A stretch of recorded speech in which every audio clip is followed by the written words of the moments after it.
자, 이번 시간에는 스위프트 기초의 마지막인 그 클로저에 대해서 공부하겠습니다. 클로저는 우리나라 말로 그냥 저는 테두리라고 번역을 하고 있는데 이게 올바른 해석이라고 생각하지는 않습니다. 근데 그냥 이해를 돕기 위해서 블레이스로 이렇게 가둬두는 일종의 블럭 그런 것들을 이제 저는 그냥 클로저라고 이제 표현을 하겠습니다. 이 클로저는 오브젝티브 C의 블럭과 유사한 기능을 하는데 한 가지 이건 뭐 제가 단언할 수는 없지만은 함수도 우리가 전 시간에 알아봤던 펑션 있죠. 함수도 일종의 클로저다, 테두리다라고 볼 수가 있습니다. 함수와 클로저의 큰 차이는 함수는 이름이 있고 클로저는 이름이 없다라고 이해를 해주시면 될 것 같아요. 이 클로저의 기능에 대해서는 워낙 말씀드릴 게 많기도 한데 사실 그렇게 많이 안 쓸 수도 있어요. 그리고 많이 써야 될 기능이면은 클로저는 함수 형태로 딱 묶어서 정의하는 게 더 좋죠. 그러니까 클로저는 결국에는 함수로 묶기가 귀찮고 이름 관리가 불편할 경우에 우리가 간략하게 표현할 수 있을 때 클로저를 쓰는 거거든요. 그러니까는 클로저의 기능에 관해서는 최대한 간단하고 기본적인 것만 우선 짚어 넘어가는 걸로 하겠습니다. 그게 대부분의 기능이니까요. 근데 이런 것들을 막 복잡하게 쓰다 보면은 코딩도 알아보기 어렵고 클로저의 그 원래 본연의 기능을 잊어버리고 우리가 막 그 구문을 복잡하게 표현하는 그런 것만 공부하게 되니까 재미가 없을 수가 있어서 제 책에서는 제일 간단하고 제일 많이 쓰는 것만 알아보도록 하겠습니다. 클로저의 기능 중에 뭐 여러 가지 이제 축약해서 쓸 수 있는 표현법들이 되게 많이 나오긴 하는데 저는 그런 거 하나도 안 보고 그냥 여기서는 클로저에서 제일 중요하다고 생각하는 거는 바로 요 갈무리, 영어로는 캡처 요 개념인데 요 개념에 대해서 먼저 한번 알아보도록 하겠습니다. 클로저는 자신이 정의된 외부 구문, 외부 블럭에 대해서 거기에 정의되어 있는 값을 참조해 오고 또 이 참조가 레퍼런스 방식으로 하기 때문에 즉 어드레스를 가져오기 때문에 제가 이 값을 바꾸잖아요. 클로저의 외부, 바로 외부에 있는 블럭의 값을 바꾸면 그 외부에서도 실제 값이 바뀌게 돼요. 그러니까 클로저가 자기 블럭 안에 정의되어 있는 변수만 관리하는 게 아니라 그 외부의 변수도 한 단계는 접근을 할 수 있는데 이것을 변경하면은 바뀐다. 그리고 갈무리라는 건 뭐냐면 클로저가 하나가 만들어지면은 갈무리가 되면서 이 클로저를 위한 이 변수 세트가 따로 펑션처럼 만들어진다는 거예요. 그러면 펑션을 하나 부르고 또 다른 걸 부르고 그러면은 각각의 내부 변수들은 그때그때 달라지죠. 그리고 그게 수행이 끝나면 파괴되고. 근데 클로저는 좀 달라요. 이걸 제가 말로 드리는 것보다는 예제를 통해서 보는 게 더 나을 것 같으니까 예제를 통해서 클로저의 이 캡처 기능에 대해서 알아보겠습니다. 예, 우선 스위프트 예제 13번째에 있는 건데 make increment라는 함수가 이렇게 있습니다. 이 함수는 for increment amount integer 이거는 이제 우리가 호출할 때는 for increment라는 변수 이름을 써야 되고 함수 내부에서는 amount라는 이름을 쓴다는 얘기죠. 그리고 integer 형식이다. 그래서 여기까지는 어렵지가 않은데 자 여기 보시면은 이렇게 인수를 받지 않고 인테이저를 반환해주는 함수를 반환한다라는 뜻입니다. 즉, 이 내부에는 중첩 함수가 있을 확률이 높다는 얘기겠죠. 자, 여기 보시면 바 형태로 러닝 토탈 해서 수행할 때의 종합값이 이렇게 저장이 되어 있습니다. 초기 값으로 0으로 되어 있고요. 자, 함수가 이렇게 나와 있죠. 인크리먼터라는 함수를 정해주고 있어요. 이 인크리먼터는 바로 보이드 형태로 인수를 안 받아서 인테이저 값을 반환해 주는 함수예요. 자, 보시면은 요 형식과 요 형식이 같죠? 아, 즉 make increment는 요 함수를 반환해 주는구나. 그래서 여기 보면은 return increment라고 돼 있죠? 바로 요 펑션을 여기서 만드는 요 펑션을 반납해 줍니다. 그러면 이 인크리먼트는 무슨 역할을 하냐 하면 러닝 토탈을 어마운트 값만큼 증가시켜서 러닝 토탈을 반환해 주는 함수예요. 여기서 러닝 토탈은 여기 있는 베리어블이고 이것은 인수로 받은 거죠. 자, 실제 예제에서 어떻게 쓰이는지 보겠습니다. increment by 10 그러면 10씩 늘어나라는 뜻이죠. make increment에서 for increment 즉 amount 값으로 10을 줬어요. 그럼 여기 10이 오면 처음에 running total 0이죠. 그 다음에 이 increment는 running total의 amount 값만큼 더해주면서 그 값을 반환해주는 함수를 반환해줍니다. 예, 조금 어렵죠? increment by 10은 즉 바로 함수예요. 이 increment by 10이라는 것은 이 변수에 들어있는 건 바로 함수입니다. 어떤 함수냐? 바로 10씩 늘어나는 함수입니다.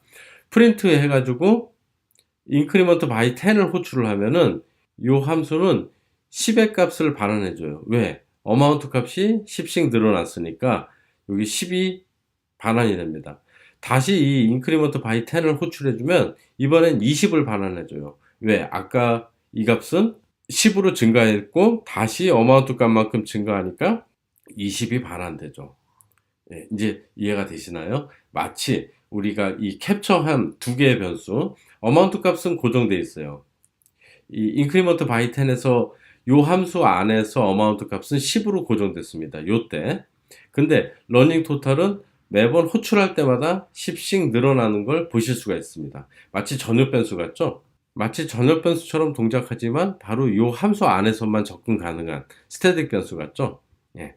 increment by 5는 바로 이런 식으로 처음에 5, 그 다음에 by 5 돌리니까 10, 다음에 15, 20 이런 식으로 늘어나게 됩니다. 자, 여기 그림을 그려놨는데 make increment라는 함수가 동작을 하면 이게 함수를 반환을 해주는데 바로 이 안에는 amount와 running total이라는 두 개의 변수가 있습니다. 요거는 인수고 요건 내부의 베리어블이죠. 그래서 increment by 10이라는 함수가 만들어지면은 이렇게 값이 따로 만들어집니다. 이 하나를 공유하는 것이 아니라 이게 캡처돼서 요 값이 따로 이렇게 따로 관리가 되는 거예요. 그래서 amount는 언제나 10이고 running total은 만들었을 때 0, 한 번 호출하면 10, 두 번째 호출 20 이런 식으로 변경이 됩니다. 자, 여기 그 내용이 나와 있습니다. 독립적인 변수 상태가 갈물이 된다, 캡처된다. 그래서 이 두 개의 변수 amount와 running total이 캡처가 돼서 우리가 반복해서 부를 때마다 이 두 개의 변수는 따로따로 관리돼서 서로 독립적으로 간섭하지 않아서 이러한 값들이 리턴된다는 걸 보실 수가 있습니다. 자, 근본적으로 함수는 테두리라고 이제 말씀을 드렸는데 이렇게 크게 세 가지로 나눠 볼 수가 있어요. 전역 함수나 중첩 함수, 함수 안에 있는 함수죠. 이 두 개의 함수는 둘 다 이름이 있어요. 이름이 있는 테두리입니다. 근데 전역 함수는 외부 값을 캡처하지 않아요. 왜? 외부 값을 캡처하면은 너무 많은 캡처 메모리도 필요하고 굳이 설계한 사람들이 전역 함수가 외부 값을 캡처하려고 캡처하는데 별 도움이 안 되거든요. 설계를 할 때. 그러니까 이 전역 함수는 그냥 우리가 기존에 알고 있는 함수처럼 동작을 합니다. 자, 중첩 함수. 중첩 함수는 이름이 지정된 테두리고 다음에 결정 함수의 값을 테두리합니다. 즉 자기를 만들어준 그 외부의 값을 테두리 외부의 변수 값들을 캡처한다고 볼 수가 있죠. 자, 마지막으로 테두리는 이 중첩 함수하고 비슷한데 바로 이름이 없는 테두리입니다. 이렇게 나눠서 생각하시면은 좀 이해가 될 수가 있습니다.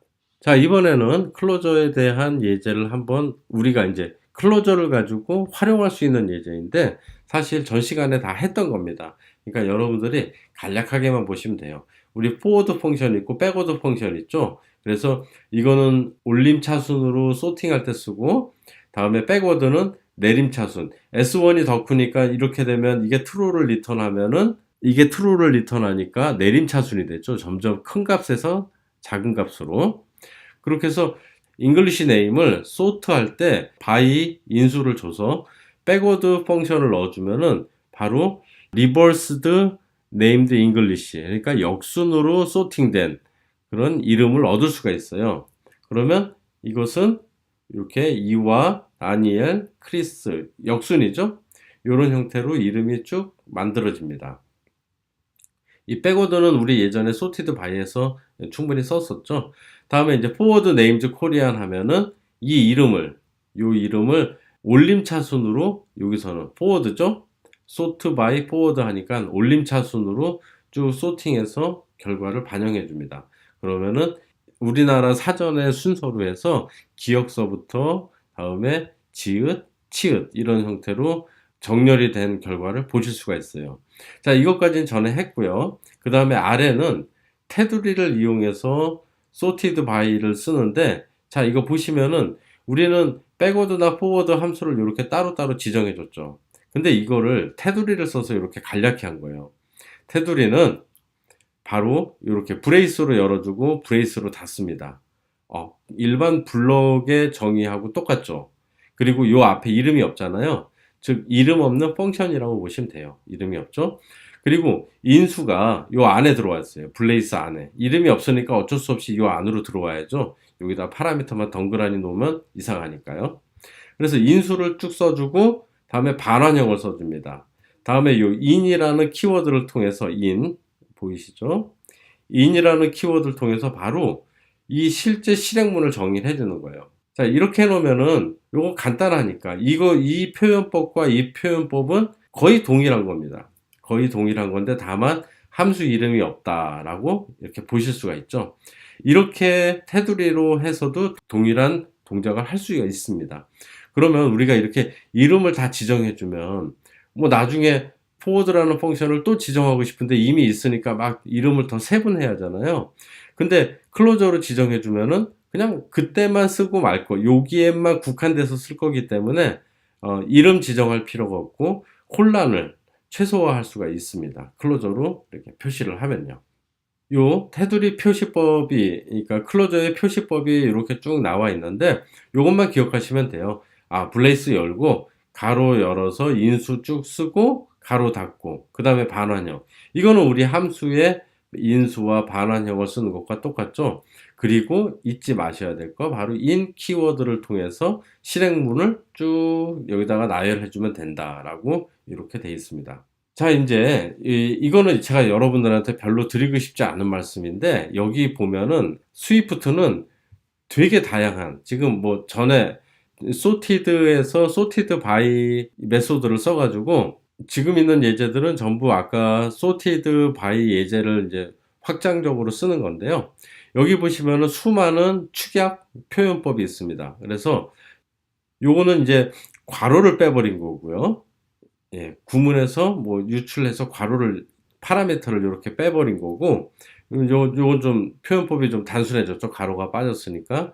근데 여기서 단일문 암시적 반환 해가지고 막 이렇게 리턴 용어도 빼버리고, 다음에 매개 변수를 단순화하면은 이런 식도 가능하고, 연산자 메소드를 형태로 쓰면은 이렇게도 된다. 뭐 그렇게 해서 수많은 압축법들이 있습니다. 이 구문에. 클로저 구문에 수많은 압축법이 있는데 그냥 요 정도만 알아두시고 그때그때 여러분들이 필요하시면은 더 자세히 알아보시는 게 좋아요. 이거를 제가 여러분들한테 다 설명드리면 정말 재미없습니다. 그래서 아쉽지만 여기서 끝마치는 걸로 하겠습니다.